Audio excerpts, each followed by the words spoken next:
The Duwamish River has been one of the most polluted waterways in the United States for decades, with a century of industry polluting the river to dangerous levels and consequences. And though cleanup efforts have been underway here in the Duwamish River for several decades, there are signs that things are starting to improve. One local group is using the diverse community of the Duwamish Valley to not only clean up the river, but also make the community a healthier place as well. The community itself has an awful lot of knowledge, maybe not technical knowledge, but knowledge about what's going on the river and why these areas are that polluted and everything else. James Rasmussen is the Superfund manager for the Duwamish River Community Coalition. I've been doing work on the Duwamish River for over 40 years now.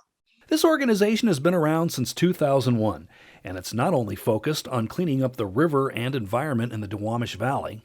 And we started kind of rewriting the book of public engagement. The DRCC isn't just about climate justice.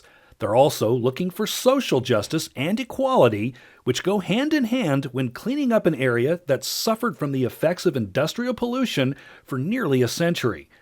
The group holds community meetings with the EPA and other organizations, and they're sure to include the area's very diverse community. So one of the things that we really started working on is, how do we reach out to the Hispanic community? How do we reach out to the Vietnamese community? How do we reach out to the East African community? How do you reach out to the Khmer community?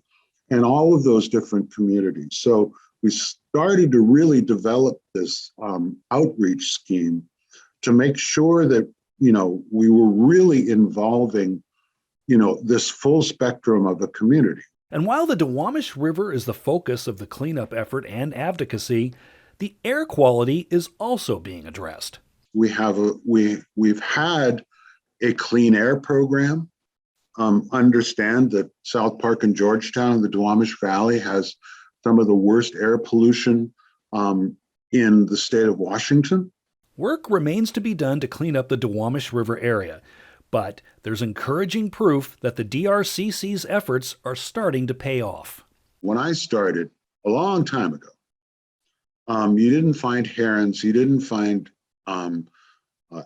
hardly any wildlife down there at all.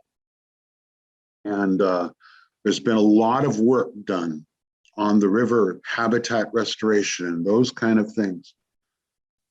Today, there's more variety of wildlife in the Duwamish estuary or the Duwamish River than any other place in the city of Seattle.